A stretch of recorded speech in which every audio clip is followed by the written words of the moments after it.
Hi friends, welcome to Nandu vlogs. இந்த video வந்துங்க வியாழக்கிழமை காலையில் எடுத்துகிட்ருக்குறேன்.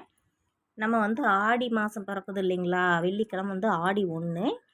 ஆடி 1க்கு வீடெல்லாம் சுத்தம் பண்ணணும் இல்லைங்களா, அதுக்காக எல்லாமே க்ளீன் பண்ணலாம் அப்படின்ட்டு ரெடி பண்ணிகிட்ருக்கிறேன். பாருங்கள், இப்படித்தான் இருக்குது. கிச்சன்லேருந்து பூஜை ரூம்லேருந்து எல்லாமே கசகசன்னு தான் கிடக்குது. இதை ஃபுல்லாகவே க்ளீன் பண்ணணும். நான் இன்றைக்கி ஃபுல்லுமே இந்த வேலை தான் பண்ணலாம் அப்படின்ட்டு எடுத்துருக்கிறேன். நம்ம இப்படியே 1 மாதம் 2 மாதம் கிட்டத்தட்ட 3 மாதம் ஆயிடுச்சு. நான் ரொம்ப டீப் க்ளீன் பண்ணி 3 மாதம் ஆச்சு. நம்ம வெறுமனே வீடு கூட்டி விட்டுட்டு ஒட்டடை மட்டும் அடித்து விட்டு அப்படியே நான் மாப் போட்டுட்ருந்தேன், வீடு வலிச்சு விட்டுட்ருந்தேன். ஆனால் இப்போ டீப் க்ளீன் பண்ணலாம். ஆடி மாதம் பிறக்குது இல்லைங்களா, மெயினாக ஆடி மாதம் நம்ம அடிக்கடி கோயிலுக்கெல்லாம் போவோம். அதனால் வீடு ரொம்ப சுத்தமாக வச்சுக்கலாம் அப்படின்னு சொல்லிட்டு க்ளீன் பண்ணலாம் அப்படின்ட்டு செய்ய ஸ்டார்ட் பண்ணிட்டேன். காலையில் பருப்பு சாம்பார் வச்சேன், வாழைக்காய் பொரியல்.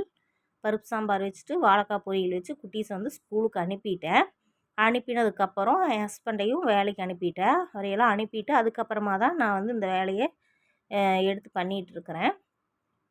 பால் பாருங்கள், உரை ஊற்றி கூட வைக்கல. இப்போ தான் ஃபஸ்ட்டு உரை ஊற்றி வைக்கிறேன். ஃபஸ்ட்டு வேலையாக இந்த வேலையை எடுத்துக்கிட்டேன்.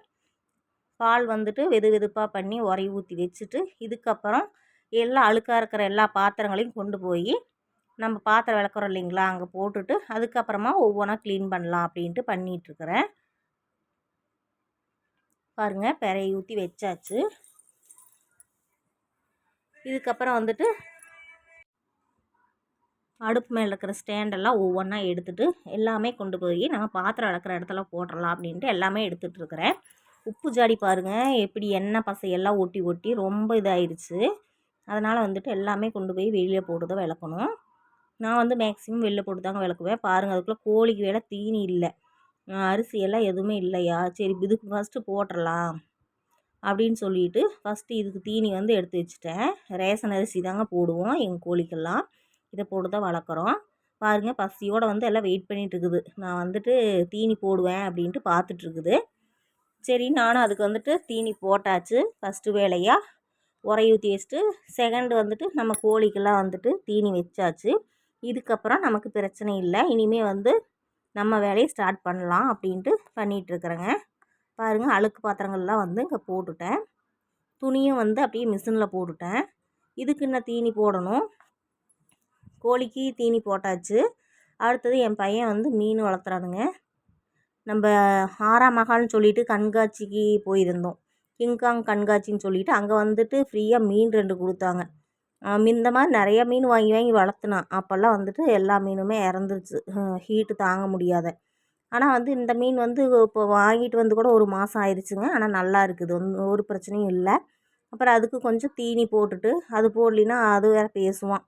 சொல்லிட்டு போயிருக்கிறான், அம்மா தீனி போட்டுருங்க அப்படின்னு சொல்லிட்டு வந்தோடனே கேட்பான். ஸ்கூல் விட்டு வந்தோடனே அவனுக்கு ஃபஸ்ட்டு வேலை மீனுக்கு தீனி போட்டிங்களா, கோழிக்கு தீனி போட்டிங்களான்னு சொல்லி தான் கேட்பான். அதுக்காக தான் ஃபஸ்ட்டு அந்த வேலையை முடிச்சுட்டு அதுக்கப்புறமா தலகாணியில் இருக்கிற உரை எல்லாமே எடுத்துட்டேன். எல்லா உரையும் எடுத்துகிட்டு இந்த மாதிரி வெளியே கொண்டாந்து கட்டல் போட்டுங்க, பெல்ட்டு கட்டல். வெயிலில் நல்லா காய வச்சிட்டேன். தலகாணி வெயிலே கடக்கட்டுமே நல்லா போட்டாச்சு. ஒரு 2 மணி நேரம் 3 மணி நேரம் போல் டீப் க்ளீன் பண்ணும்போது எல்லாமே இந்த மாதிரி தான் தலகாணி கொண்டு போய் வெயிலில் போட்டுருவாங்க. பாருங்கள், அந்த சிங்க்கெல்லாம் நான் யூஸ் பண்ணுறதே இல்லை. சிங்க்கில் இங்கே இந்த பைப்பில் தண்ணியெல்லாம் வரும். ஆனாலும் நான் யூஸ் பண்ணுறதில்ல. வெளியில் போய் எல்லா ஜாமானங்களையும் போட்டு ஃபுல்லாக நல்லா தண்ணியெல்லாம் ஊற்றி நல்லா கழுவி அதுக்கப்புறமா வெயிலில் காய வச்சுட்டு அதுக்கப்புறமா கொண்டாந்து வைக்கிறதா பழக்கமாக போயிடுச்சு. அதனால் சிங்க்கு யூஸ் பண்ணால் பிடிக்க மாட்டேங்குது எனக்கு. அதுவும் இல்லாத ஒரு மாதிரி ஸ்மெல் அடிக்குது இல்லைங்களா, அதனால் நான் சிங்க்கே யூஸ் பண்ணுறதில்ல. பாருங்கள், வேஸ்டேஜான பொருள் தான் நிறைய இருக்குது, யூஸ் பண்ண முடியாத பொருளாக தான் நிறைய இருக்குது. பாருங்கள், இந்த மிளகாயெல்லாம் கிள்ளுவோம் இல்லைங்களா, சரி இது விதையாக போடலாம், மழை வந்தால் போடலாம் அப்படின்னு சொல்லி எடுத்து வச்சுருந்தேன். ஆனால் மழையே வர காணோம். இதுக்கு மேலே வச்சுட்டு இருந்தால் நம்ம இதை எவ்வளோ நாளைக்கு பாதுகாப்பாக வைக்கிறதுன்ட்டு எல்லாமே கொண்டு போய் கொட்டிட்டேன். வந்தாலும் சரி வராட்டியும் சரி அப்படின்னு சொல்லிட்டு எல்லாமே கொண்டு போய் நிலத்துல கொட்டிட்டேங்க. பாருங்கள், இதில் தேவையில்லாத பொருட்கள் நிறைய இருக்குது. இது யூஸ் ஆகிறது தான். இது நாட்டு மருந்து கடையில் வாங்கினது, திரிபலா சூரணம்னு சொல்லிட்டு. இது ஆயிலுங்க, ஹேர் ஆயிலு. இதை வந்து எடுத்து எரியவும் மனசு வரல. அதுலேயும் ஆயில் இருக்குது, தேங்காய் எண்ணெயும் இருக்குது, இது இண்டுலேகா ஹேர் ஆயிலும் இருக்குது. ரெண்டுமே வந்து ஒரே பாட்டில் தான் வாங்கினேன் யூஸ் பண்ணலான்ட்டு. ஆனால் அதுவும் யூஸ் பண்ணவே இல்லை. பாருங்கள், மருந்து பாட்டில் மட்டும் பாருங்கள் எத்தனை கிடக்குதுன்ட்டு. இது வந்து நான் க்ளீன் பண்ணும்போதெல்லாம் இதே மாதிரி தான் மருந்து பாட்டிலாகவே இருக்கும். எல்லாமே வாங்கிட்டு வர இல்லைங்களா உடம்பு சரியில்லைன்ட்டு. ஃபஸ்ட்டுக்கு ஒரு 2-3 நாள் குடிப்போம், அதுக்கப்புறம் குடிக்க மாட்டோம் இல்லைங்களா. அதனால் வந்துட்டு அது அப்படி இப்படி தான் கிடக்கும். இந்த மாதிரி டீப் க்ளீன் பண்ணுறப்ப தான் எல்லாமே கொண்டு போய் வெளியில் எறிகிறேன். பாருங்கள், உடம்பு சரியில்லைன்னு சொல்லிவிட்டு பனங்கல்கண்டெல்லாம் வாங்கி வச்சுருந்தோம். இந்த சித்திரை மாதத்தில் வந்து எல்லாத்துக்குமே அம்மா போட்டு இருந்துச்சுங்களா. அப்போ வந்துட்டு பனங்கல்கண்டு வாங்கிட்டு வந்து வச்சுருந்தோம். அது வந்து அப்போதைக்கு வந்து கொஞ்சம் கொஞ்சமாக சாப்பிட்டோம். அதே சாப்பிட பிடிக்காம தான் சாப்பிட்டோம். ஒரே இது வந்து தொடர்ச்சியாக கொடுத்தா சாப்பிட முடியாது இல்லைங்களா. அந்த மாதிரி தான் மொந்த வாழைப்பழமும் இந்த மாதிரி பனங்கல்கண்டும் இதே மாதிரி தான் வாங்கிட்டு வந்து வர கெஸ்ட்டெல்லாம் கொடுத்துட்ருந்தாங்க. ஏன்னா இதுதான் வந்து உடம்புக்கு வந்து ஹீட்டு குறையும் அப்படிங்கிறதுனால இதை கொடுத்தாங்க. அது வாங்கிட்டு வந்தது போக சாப்பிட முடியாத இவ்வளோ வந்து மீதியாகி கிடக்குதுங்க. இதெல்லாம் பாக்ஸில் போட்டு வச்சாச்சு. இப்போ பாருங்கள், இது ஃபுல்லுமே நான் க்ளீன் பண்ண போகிறேன். எல்லாமே ஆயில் பிசுபிசுப்போட தான் இருக்குது. அதனால் இது ஃபுல்லுமே வந்துட்டு நான் க்ளீன் பண்ணிட்டேன். இந்த வீடியோவில் பாருங்கள், ஃபுல்லாகவே வந்து லிக்யூடு வச்சுட்டு நம்ம துவைக்கிறோம் இல்லைங்களா, அந்த லிக்யூடு வச்சு தான் எல்லாமே நான் வந்து தொடச்சி எடுத்தேன். ஃபுல்லாகவே வந்து ஆயில் பிசுபிசுப்பாக தான் இருந்தது. ஃபுல்லாகவே வந்து தொடச்சி எடுத்துட்டு வர துணி வச்சு நல்லா தொடச்சி எடுத்துட்டுங்க. அதுக்கப்புறமா பேப்பரை வந்து மடக்கி இந்த மாதிரி செல்ஃப்லையெல்லாம் போட்டுட்டேன். இது என்ன பேப்பர்னால் நம்ம விருந்துக்கெல்லாம் போடுவோம் இல்லைங்களா டேபிளுக்கு, அந்த பேப்பர் தாங்க. அந்த பேப்பரை வந்து 2ஆக கட் பண்ணி தான் அப்படி போட்டுக்கிறேன். 2ஆக மடக்கி போட்டிருக்கிறேன் அளவெடுத்து போட்டுட்டு. இது பாருங்கள், இது ஃபுல்லாகவே எல்லாமே விலைக்கு கழுவிட்டேன். உள்ளே க்ளீன் பண்ணிவிட்டு வெளியில் வந்துட்டு எல்லாமே க்ளீன் பண்ணிட்டேன். இங்கே பாருங்கள், பொருளோடவே தான் மேலாப்படி எல்லாம் கழுவி வச்சேன். மளிகை ஜாமானை வந்து இந்த 2 மாதத்துக்கு முன்னாடி எல்லாமே டப்பா எல்லாமே ஃபுல்லாகவே அதில் இருக்கிற பொருள் எல்லாம் வெளியே எடுத்து போட்டு காய வச்சு பருப்பெல்லாம் அதுக்கப்புறமா தான் பாக்ஸில் போட்டு அடைச்சி வச்சேன். அதனால் டப்பா வந்து மேல் அப்படி வந்துட்டு கழுவி அப்படியே காய வச்சுட்ருக்குறேங்க. எல்லா பக்கெட்லேருந்து எல்லாமே இனிமேல் எல்லாமே கொண்டு போய் உள்ளே வைக்கணுங்க. ஒவ்வொன்றா எடுத்து வச்சிட்ருக்கிறேன். வெயில் பாருங்கள் பயங்கரமாக அடிக்குது. துணியெல்லாம் துவைச்சாச்சு, மிஷினில் போட்டு எல்லாமே துவைச்சி எடுத்தாச்சு. பெட்ஷீட்டு எல்லாமே காய போட்டேன்.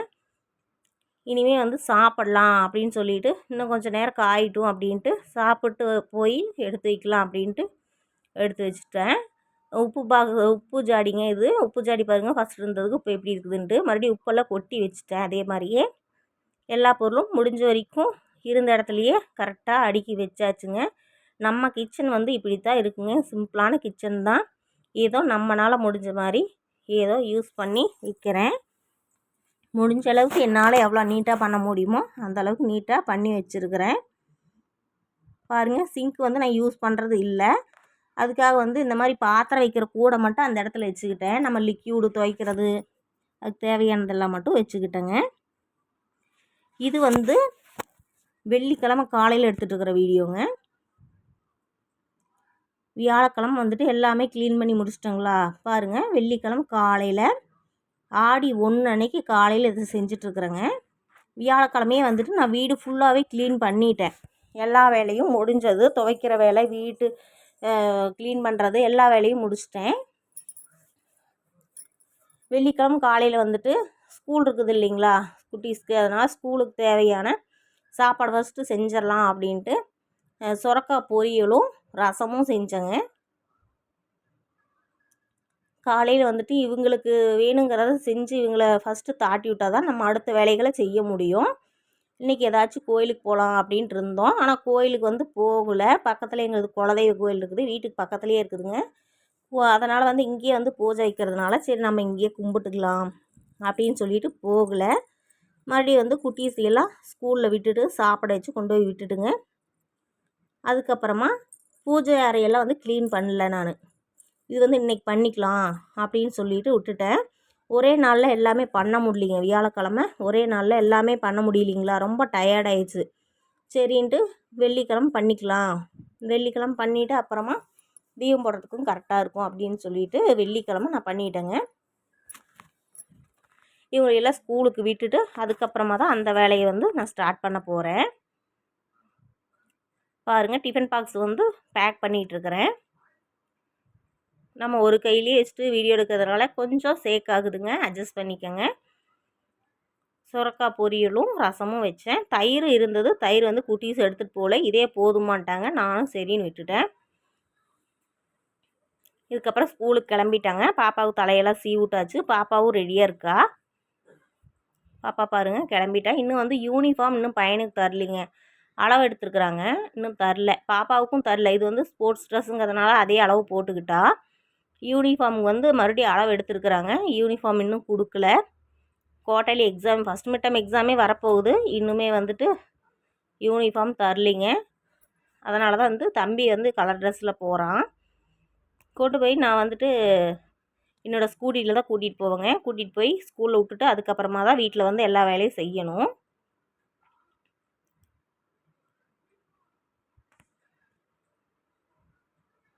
அவ்வளோதாங்க, கொண்டு போய் ஸ்கூலில் விட்றோம். பாய் சொல்லிவிட்டு கிளம்பிட்டாங்க. அவனுக்கு டைம் ஆயிடுச்சுன்னு கிளம்பிட்டான். 8:45 ஆயிடுச்சு. இதுக்கப்புறம் பாருங்கள், பூஜை ரூம் வந்து இப்படி தான் இருக்குது. பூஜை அறை வந்து இப்படி தான் இருக்குது. நம்ம க்ளீன் பண்ணலான்னு சொல்லிட்டு எல்லாமே விளக்கு, காமாட்சி விளக்கு, குபேர விளக்கு, இந்த 2 விளக்கு இருக்குங்க. இந்த 2 விளக்கு எடுத்து எல்லாம் க்ளீன் பண்ணி வச்சுக்கிட்டேன். க்ளீன் பண்ணி வச்சுட்டு பூஜை அறை வந்து ஃபுல்லாக எல்லாமே ஃபோட்டோஸ் எல்லாமே க்ளீனாக எடுத்துகிட்டு நல்லா தொடச்சிட்டு அதுக்கப்புறமா அழகாக அடுக்கி வச்சுட்டேன். எப்படி இருந்ததோ அதே மாதிரி அழகாக அடுக்கி வச்சுட்டேங்க. அதுக்கும் இதே மாதிரி பேப்பர் போட்டுட்டு அடுக்கி வச்சாச்சு. அடுக்கி வச்சுட்டு இதுக்கப்புறமா விளக்கு போடுறோம் இல்லைங்களா, அதுக்கெல்லாம் வந்துட்டு மஞ்சள் குங்குமம் வைக்கணும் இல்லைங்களா, அதுக்காக வந்துட்டு மஞ்சள் குங்குமம் வச்சிட்ருக்கிறேன். இன்றைக்கி வந்துட்டு கிச்சன் இப்படி தான் இருக்குதுங்க. நேற்று தான் டீப் க்ளீன் பண்ணேன். ஆனாலும் இன்றைக்கி கொஞ்சம் பார்த்திங்களா அப்படி இப்படியே மாறிடும். ரோடு வேறு முன்னாடியே இருக்குதுங்களா, அதனால் டஸ்ட்டும் வந்து நிறைய அண்டிக்கும். எல்லா வேலையும் முடிச்சுட்டு குளிச்சுட்டு வந்துட்டு அதுக்கப்புறமா தான் பூஜை ஃபோட்டோ எல்லாம் எடுத்துகிட்டு சாமி ஃபோட்டோஸ் எல்லாமே எடுத்துகிட்டு நான் க்ளீன் பண்ணேன். க்ளீன் பண்ணிட்டு இப்போ ஃபோட்டோ எல்லாம் போட்டு வைக்கணும். இனிமேல் தான் விளக்குக்கெல்லாம் வச்சுட்டு அதுக்கப்புறமா ஃபோட்டோவுக்கு வச்சுக்கலாம் அப்படின்ட்டு விளக்குக்கு வச்சுட்ருக்குறேங்க. இந்த மாதிரி தான் ஒவ்வொரு ஃபங்க்ஷன் டைமும் இப்படி தான் போகுங்க. மெயினாக வந்துட்டு புரட்டாசி கிழமை, ஆடி மாதம், கார்த்திகை, மார்கழி, சித்திரை மாதம், பங்குனி, இந்த மாதிரி மேக்ஸிமம் 6 மாதம் பக்கமாக இந்த மாதிரி தான் ஆயிரும். ஃபுல்லாக டீப் க்ளீன் பண்ணிகிட்டே தான் இருப்பேன். ஆனாலும் வந்து டஸ்ட்டு வந்துட்டு அண்டிகிட்டே தான் இருக்கும். தை மாதமும் க்ளீன் பண்ணுவேன். எப்படியும் வந்துட்டு ஃபுல்லாக எல்லா பாத்திரங்களும் எடுத்து டீப் க்ளீன் பண்ணுறது வருஷத்தில் ஒரு 7 டைம் 8 டைம் மேலே பண்ணிடுவோங்க. ஆனாலும் வந்து டஸ்ட்டு அதிகமாக தான் இருக்குது.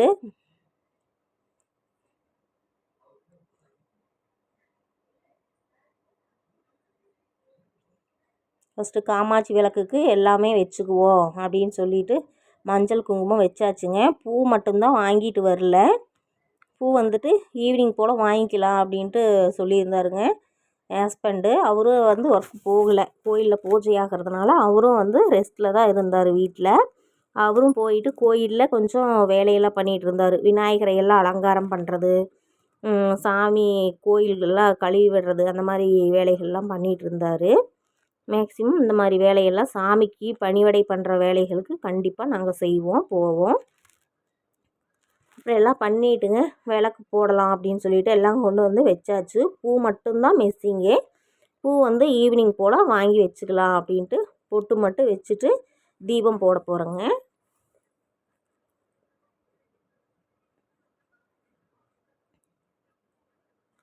எப்படியோ இந்த மாதிரி டீப் க்ளீன் பண்ணாதாங்க நம்ம மனசே வந்து ரிலாக்ஸாக இருக்குது. வீடும் ரொம்ப மங்களகரமாக இருக்கும்போது நமக்கு வந்து மைண்டே ஃப்ரீயாக இருக்குது. யாராருக்கெல்லாம் லேடிஸ் இந்த மாதிரி உங்களுக்கு தோணுது அப்படிங்கிறவங்க கமெண்ட் பண்ணுங்கள். எனக்கு இப்படியே தான் தோணும். வீடு வந்து க்ளீனாக இருந்தால் மட்டும்தான் எனக்கு வந்து நிம்மதியாக ஃப்ரீடமாக இருக்கும். உங்களுக்கு எப்படிங்கிறது சொல்லுங்கள். நீங்களும் என்ன மாதிரி தானா அப்படிங்கிறத கமெண்ட் பண்ணுங்கள். இந்த வீடியோ வந்து இதோட முடியுதுங்க. இந்த வீடியோ வந்து பிடிச்சிருந்தா ஒரு லைக் அண்ட் சப்ஸ்கிரைப் பண்ணிக்கோங்க. சேனலை மறக்காத சப்ஸ்கிரைப் பண்ணிக்கோங்க. தொடர்ந்து இந்த மாதிரி வீடியோக்கள்லாம் வந்து அப்லோட் பண்ணால் ஃபஸ்ட்டு உங்களுக்கு வரும். வீடியோஸ் வந்து அப்லோட் ஆனால் ஃபஸ்ட்டு உங்களுக்கு வந்துடும். உங்களுக்கு பிடிச்சிருந்தால் லைக் அண்ட் சப்ஸ்கிரைப் பண்ணிக்கோங்க. பாய்.